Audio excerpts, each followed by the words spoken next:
yes, I'll use it. Thank you. Yes, Old Testament narratives are exciting. Um, and before we begin, I have to pray because I just need the Lord. And Lord Jesus, I need you, and we all need you. I just pray that you would guide me in what I say, and if there's stuff that is from me and not you, I pray I would just forget it, or that these listeners would. I pray that you would lead us to the things that you want each of us to get to become the people you want us to be. And we pray this in your powerful name, Jesus. Amen. Amen. Now, the stories, we, in our environment and culture, as Christians, we have a tendency to give priority to what we would call didactic teaching in the Bible. The epistles, statements, very direct statements of theology. That's sort of the real thing. But if we look, huge portions of the Bible are either poems or stories. And a huge portion of the Bible are stories. And the early portions of the Bible are stories. So when God started giving written revelation, the first thing he gave was stories. He gave us stories first. Somebody has made the analogy that in the Bible, the didactic teaching is like the skeleton. You do need it. Without it, that does move things, but the stories are like the flesh on the body. I mean, there's just a lot more of it, and without it, the didactic teaching it can be lifeless. So, stories of the Old Testament. Okay, first I'm going to talk in general about stories. Then I'll begin to give some principles of how to go about reading them. This is not the first time I'm taking you up on it when you said, do it right. If I need two, take two. I said, oh, there you go. I'm taking two. So let me know whenever you ever type for the second one. Okay. One thing about stories is a story is multifaceted. And a good story, is something that as you read it again and again, you will see different new things in it. And one of the reasons why is that when you read it, as long as if you wait a bit and read it again, you are somewhat of a different person that second time. And so you have new eyes to look at that story. That's why, for example, the way that we perceive Joseph as a character when he was a young man may shift through the years. You might sometimes think he was a snotty little kid. Look at him, tattletale. And you might eventually, there are people, though, who say, well, he was showing respect to his father.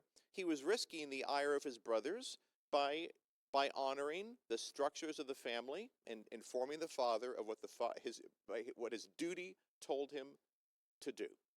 Other people would say, no, just cut through that. He was a snotty kid, and that's something we'd have to disagree about with each other because it doesn't say clearly, because it's a story.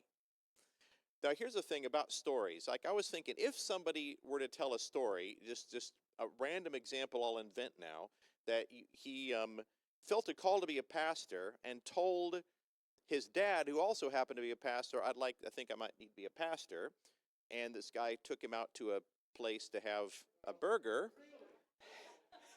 the burger chef, to have a burger. Yeah, I mean, and the older pastor, the dad said, "Your God is people are not your source. God is your source." If you take this story, you could, on first glance, think that it is just a delivery mechanism for the final sentence. God is your source. People are not your source. God is your source. But I think that is selling it short because there's a lot more there in the story. If that's all there was, then you wouldn't have the person this happened to telling the story. you would have just the final sentence. In the story, now, first of all, this is a story, but it is not fiction. There's a problem with our word story, the stories of the Bible. Sometimes people can think, oh, that means it was a fictional story. It's a true story. Now, this, first of all, that piece of advice, you could say this is advice for pastors. But as you reflect on it, realize it's advice for everybody, right? And then you realize that it tells us that it's also, you see the selectivity of the story. I doubt that that was the only thing that was said at Burger Chef, right? That's it, one sentence. No, this is selective. That's the point. And it's probably not even the only piece of advice. There is more. But the one thing that needed to be passed down was that thing. And so that is what made it into the story. You see also, as you reflect on it, you realize that it's a story that tells us about the people in the story. You see the son's trust of his dad, and the person you learn the most about is the father. The dad who dropped what he was doing to go and not just say, have a seat here, let's go to Burger Chef and let's have a burger. So he's not a health food nut. And no mention of fries or a drink or anything like that. I don't know if what happened, but the important thing was the burger, because that's what we care. That's the satisfying bit.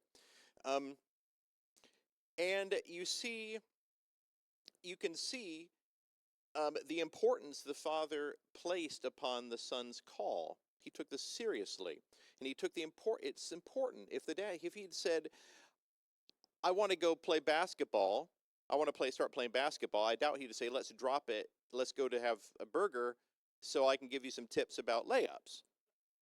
No, I mean, it was about, he took it seriously, and you see an older pastor focusing on to a future pastor on what is essential. You also see a father bringing care for the son. And the story also is the son passing on the wisdom that the dad gave to later generations.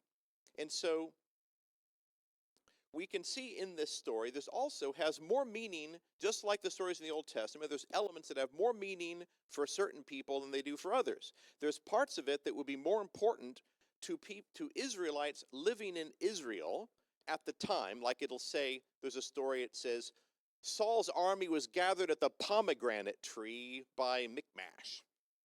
Like, that is not a very significant detail to me, right? But it meant something to them. Whereas the Burger Chef, to be honest, doesn't mean anything to me. But you guys may know where Burger Chef is. It still there? Doesn't even exist, but it's meaningful to some people.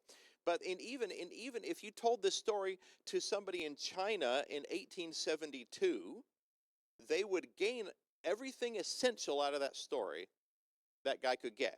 He would have no idea what a burger is, or a Burger Chef, or any of that stuff. He wouldn't know how they got to Burger Chef. He may think they walked to Burger Chef. He could have a totally different view, going by rickshaw to Burger Chef. But you have no idea. There's all these details that would have been more familiar to the original audience, but it doesn't matter that we don't know them. So, and then if somebody were to be a member who signed the membership covenant of a church that had been founded by this man, then you could say there is a certain spirit to the founding of this church that has continued on to this day. And that would make it more meaningful to one set of listeners than it would to a set of listeners in Houston, Texas. So this is just an illustration, as I was reflecting on this, how stories have a lot going on in them. And the stories of the Bible are no exception. And so, the above story, a couple more things about stories in general, or the Bible stories in general. Stories, that story is trying to make a theological point. but it is nonetheless true. Now, you'll find some critics will say because the stories of the Bible are pushing a theological point, they'll use the word tendentious, which I was in grad school before I knew what the word tendentious means. It has a tendency in one way. It's slanted. It's slanted. They're slanted stories. You can't trust them. You can trust it. It's still true. Just because the guy's making a point doesn't mean the story's not true.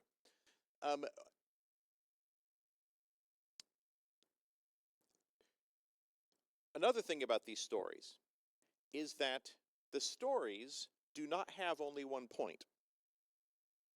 They are not like The Boy Who Cried Wolf. You have the story of The Boy Who Cried Wolf, which I'm assuming you know. And at the end, you say, you see, if you lie, eventually nobody will believe you. So you have to be somebody who tells the truth. And actually, that is not what the Bible stories are like. Even though Sunday school culture pushes us in the direction of finding the one point and then spoon-feeding that to people. There's actually some evidence that approach, that is a moralizing approach to storytelling, and that actually it stunts the moral development of children to teach them in that way. In fact, I just remembered this, the guy who did Veggie Tales now regrets making Veggie Tales. He said, because of that very thing, that it reduces the story to this one thing.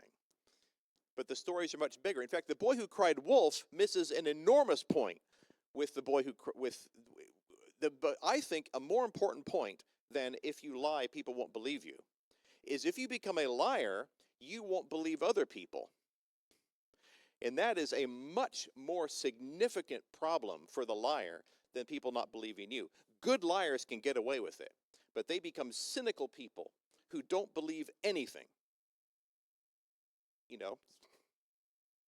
And they're the ones who end up thinking that they're the smartest person in the room, that everybody else has an angle.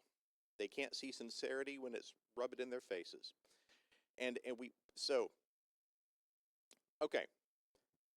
Two more things about stories before I actually get into the two points I'm going to make today. One is that there are two approaches to Old Testament stories that we should be cautious about. Neither of them is totally wrong, but we should be cautious about. One is to make the stories of the Old Testament into allegories, where you take it and you say, well, this represents that thing. This is about Jacob leaves on the hero's journey to find himself, which is, to find his connection with the world and with life, which is symbolized in finding a spouse and having children, which is a symbol of leaving behind something in the world and having a legacy. You can see some of that. And actually, Christians, that is there is a long history of Christians reading the stories in that way. It's recently been popularized again by Jordan Peterson. I don't know if you've heard of Jordan Peterson. He's a psychologist who he has a lot of things to say that are very good. And some of the stuff about the Bible is really very interesting and very good. But he does basically reduce its meaning to just allegory.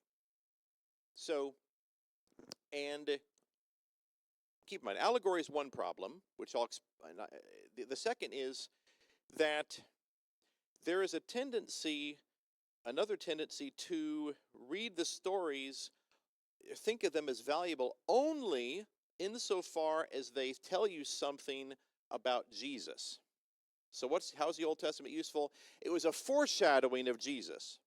And then the Old Testament is only there so that it can point to Jesus. And the parts that don't seem to point so clearly to Jesus kind of get ignored. Or they make stuff up to make it, they allegorize it to make it more relevant to Jesus. Which is why I said there's a history of allegorical interpretation. That is why, because the early there are interpreters who can't see anything valuable in it unless it's about Jesus. So they say this story is, about Jesus, and uh, will find the foreshadowings. The danger that both the allegorical method and the looking for Jesus method, neither of them are totally wrong. Okay, the Jesus one in particular, there's a lot of foreshadowings of Jesus. I mean, I'm never going to talk anything negative about our Lord. But the problem is that when we do that, we're taking the familiar we already know, the stuff we know from church, and then we go into the unfamiliar, which is the Old Testament, and we sort of spread the familiar out over the unfamiliar and say, hey, look at all this great stuff we can learn, which all it is the stuff we already know. So you go back to the Old Testament story and you point out, well, this is like Jesus, meaning this is like the stuff we talked about last week. See, there is some value in this thing here, insofar as it reflects something that we get from the New Testament. But I propose that, or I don't just propose it, I state that the Old Testament was standing on its own before the New Testament. And God was very satisfied to have people just reading that. And the New Testament does not talk about many topics at all. It is almost totally silent on topics because the Old Testament has already thoroughly explored them. The Old Testament contains most of what we know about what God thinks about human government, about the environment, about economics, about marriage, about worship, about music, about the arts, about most of the things in our life. Most of what we know is in the Old Testament. In the New Testament, writers assumed we would read that. So, all right. I said all that to quote Elvis. I said all that to say all this. Yep. The first thing about these stories, there are a few sort of principles or ideas to keep in mind to benefit more from reading the stories. The great thing about stories is you already are reading them and benefiting from them. So this is just a little more to sharpen your game. Not to get you in the game, but to sharpen your game. The first is a very obvious statement, and that is read them as stories. They're stories. They have plots. They have characters. They have development. They have surprises. They have twists. They have humor. Some of them are very carefully organized. Like the book of Ruth has 4 acts, and each act has 2 major characters. And in each act consists of, I didn't look it up, the certain number of scenes that are parallels, like 3 scenes, 4 scenes, 4 scenes, 3 scenes, or something like that. And each of the scenes contains 2 major characters, and each scene contains 1 character only from the previous scene. And that goes through the whole book. Very carefully organized. And you have things like it has plot and character. Question about the book of Ruth. Who's the main character of the book of Ruth? You'd think Ruth. By another measure, it's Naomi.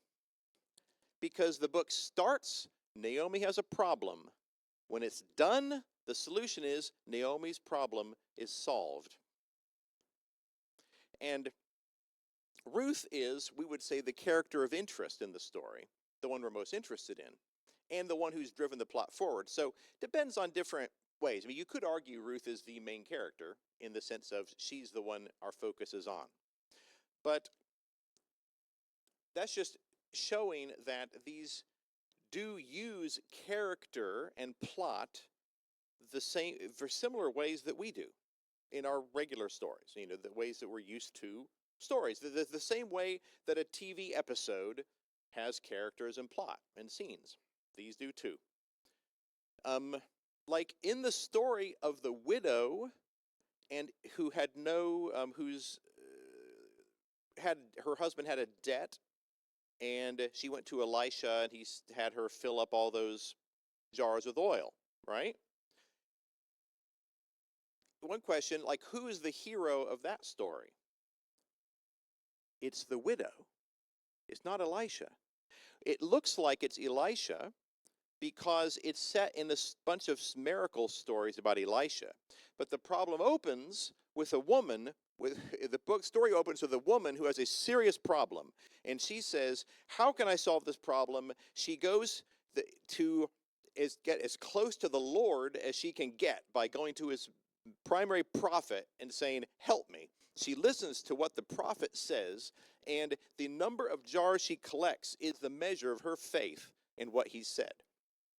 And at the end, she is delivered, and by her own actions. She's the active character. Nothing against Elisha, but he's just the guy. He's the fairy godmother. He's the guy who says, "Oh, go do this thing." He's the wise old owl that the mouse goes to ask advice from, or whatever. So when you think of in terms of story and plot, it can open your eyes to how they function as stories. This is why I like the book of Esther. The book of Esther,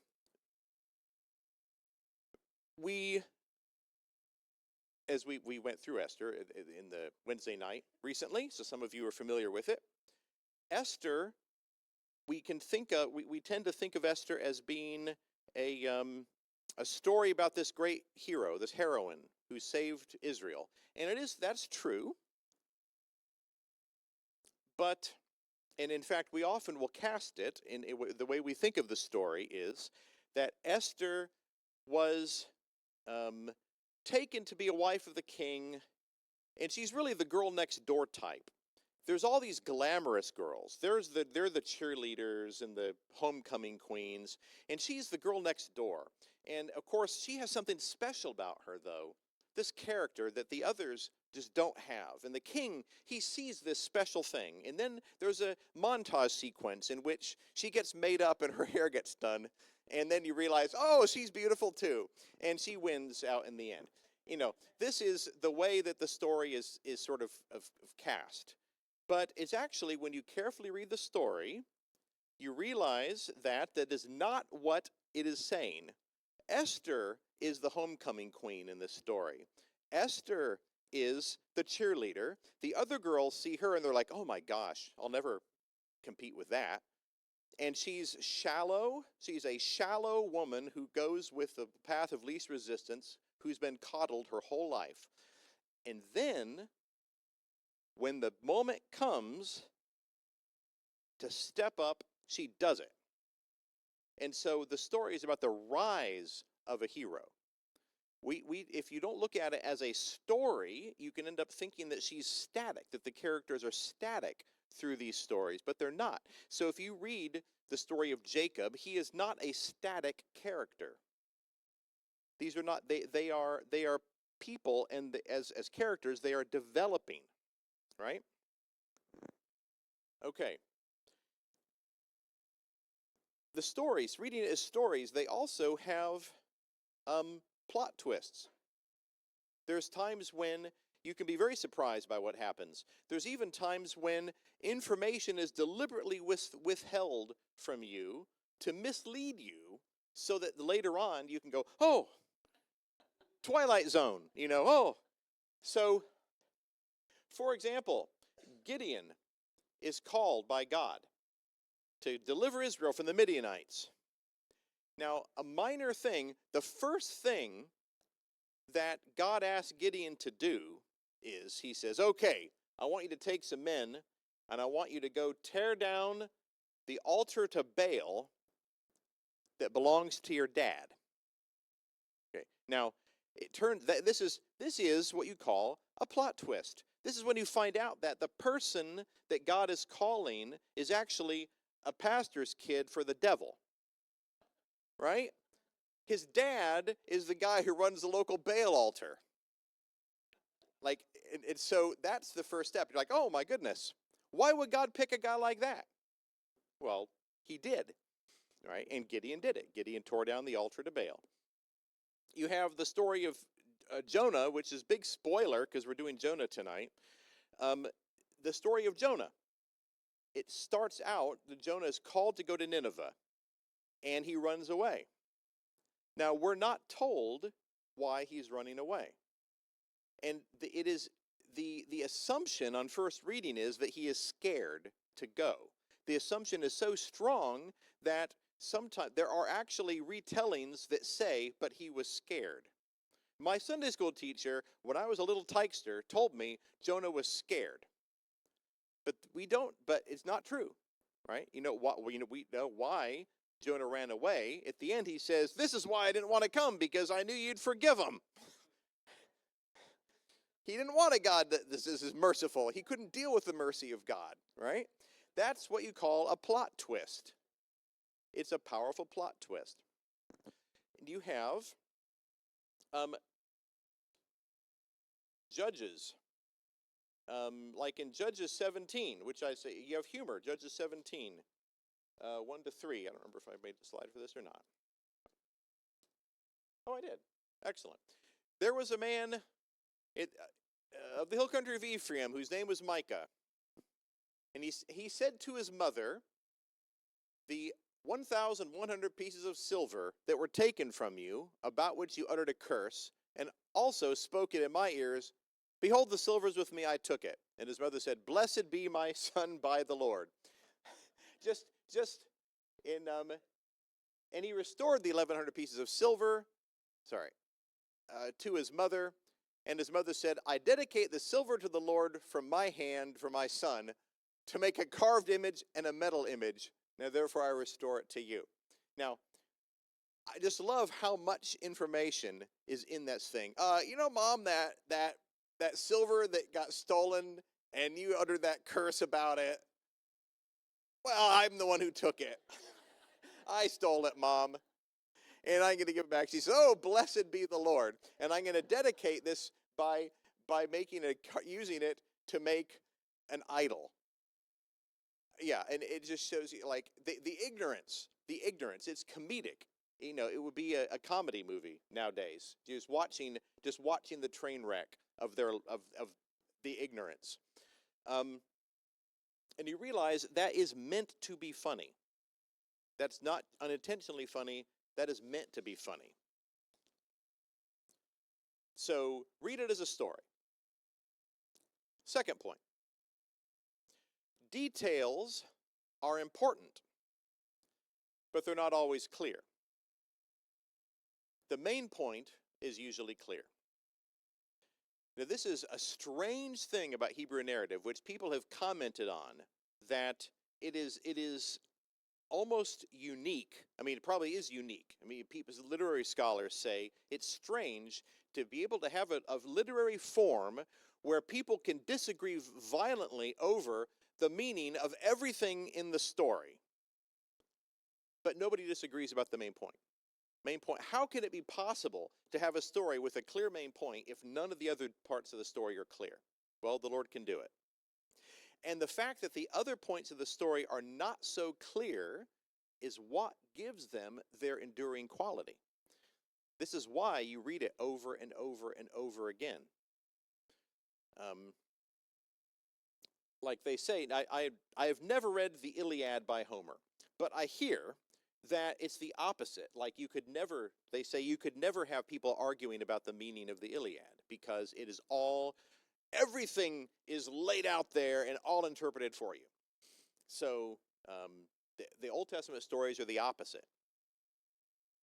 So now here's the point I want to make is also details are important in these stories. There are not many details in the story.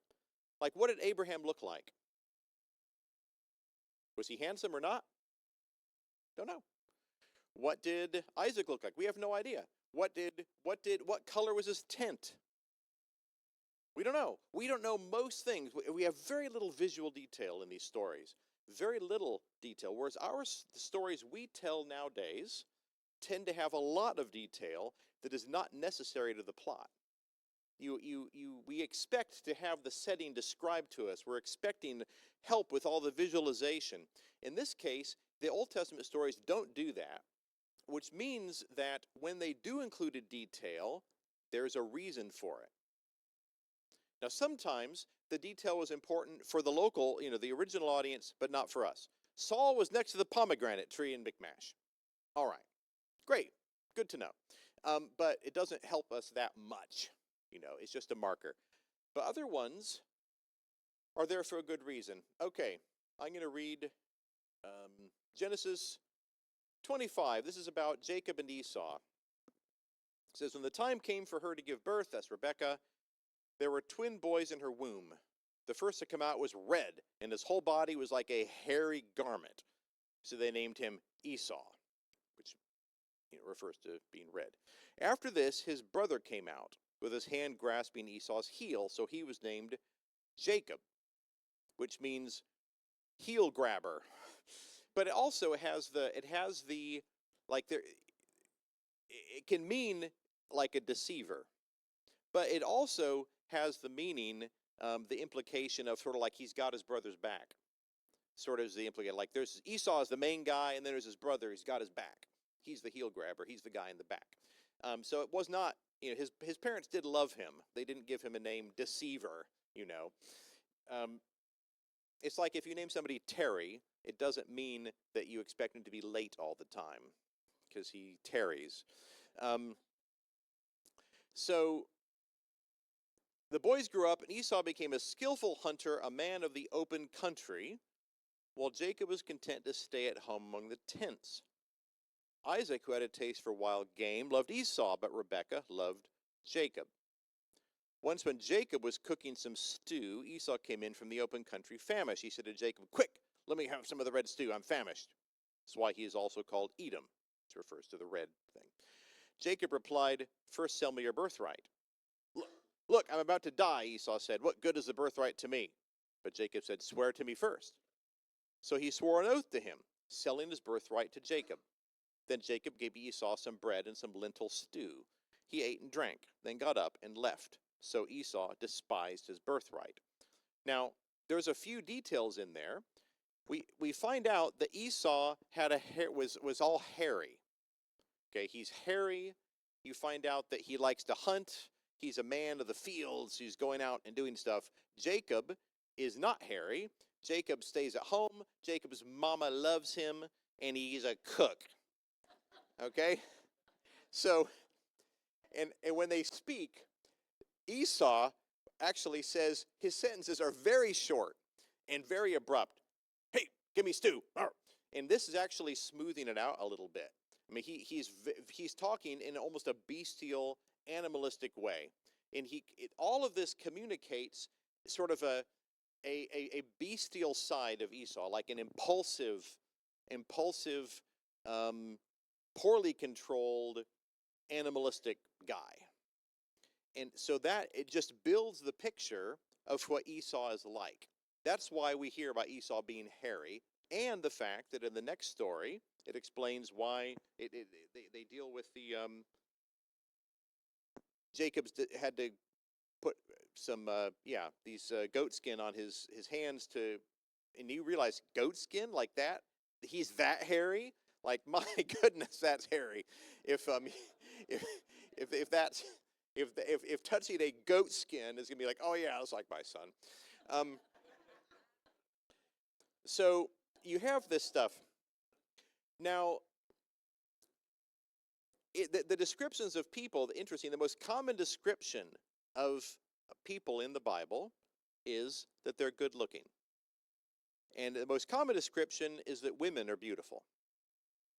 Now, the reason why is because it's not just because women are meant to be decorative or something, or they're only valuable if they're beautiful. That's not true. Ruth, was she beautiful? It doesn't say. It doesn't say. It never says she's beautiful. We could maybe take it when Boaz says you could have had a younger man, or we could discuss that. See, that's a detail we can agree or disagree on. We don't know, because it wasn't important.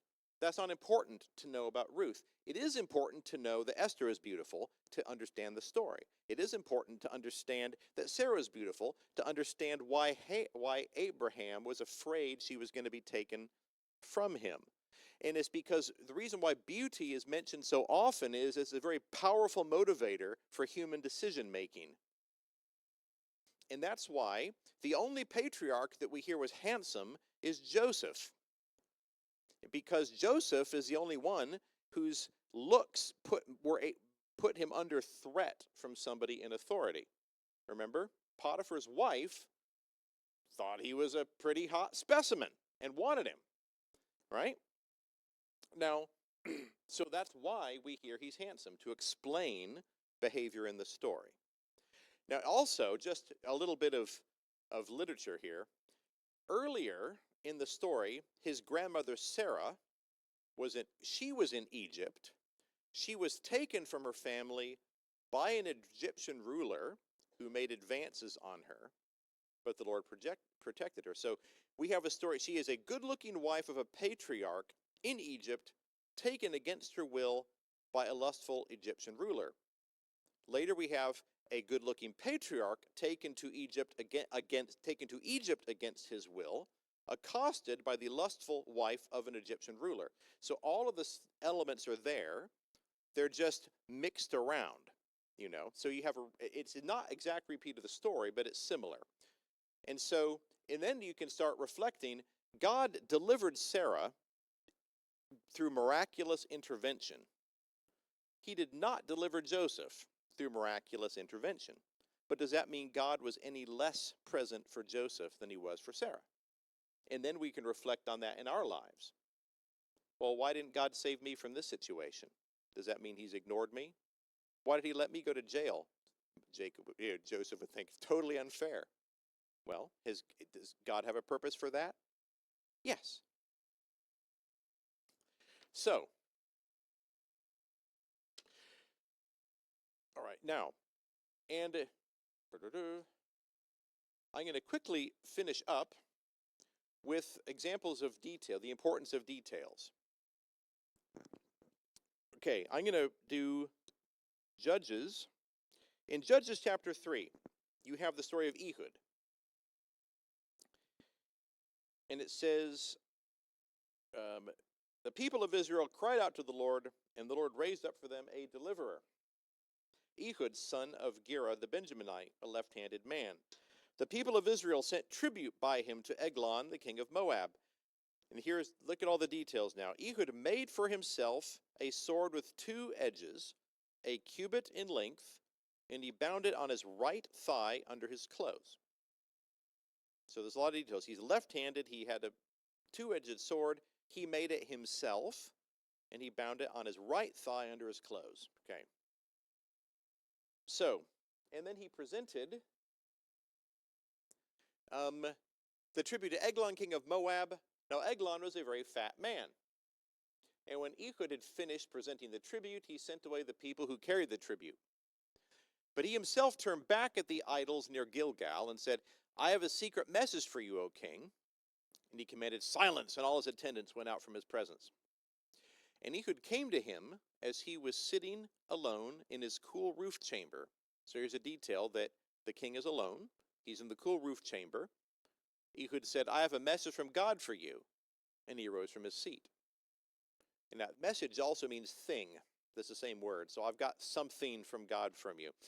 And Ehud reached with his left hand, took the sword from his right thigh, and thrust it into his belly.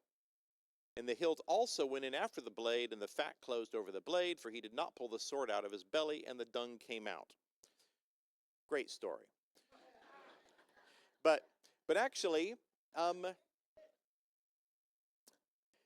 going to pause there for a second with the reading, is that here you see why we needed to know the details about the sword.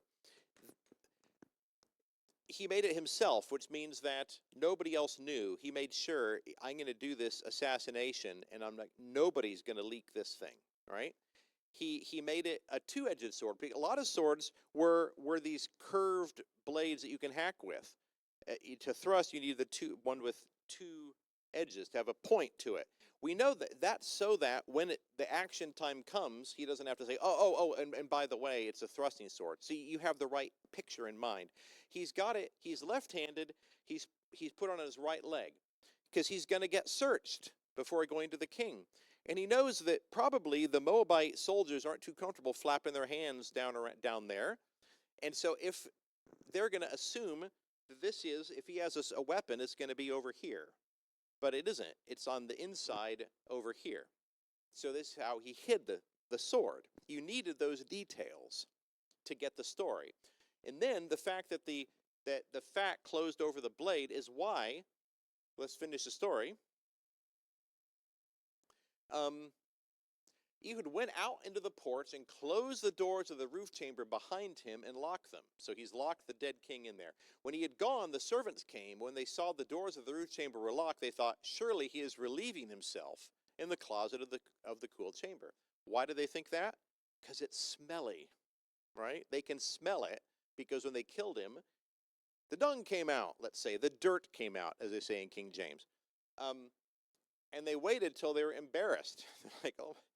But when he still did not open the doors of the roof chamber, they took the key and opened them, and there lay their Lord dead on the floor. I think it says, behold, there is their Lord. And so the fact that the fat closed over the handle explains how Ehud could do this and not be sprayed with blood. Because in the real world, if you stab somebody and kill them, you get blood all over yourself. So you need all those details to understand how he could penetrate to the inner sanctum of where the king was, kill the king, and walk out unscathed past all of his guys. So that's to illustrate that the details of these stories of the Old Testament are carefully chosen and meaningful. Now, we don't understand all the details, but if you start paying attention and noticing a detail and start asking yourself, why is this there? Then you'll start to see, oh, it will unlock more of the story for you. And so, the final thing about that is, the main thing, though, is even if you don't get the details, the main point of the story, what the Lord has for you, is going to leap out at you. It's no matter how much you fiddle with the details, the main point is going to be clear. And it is now time to stop.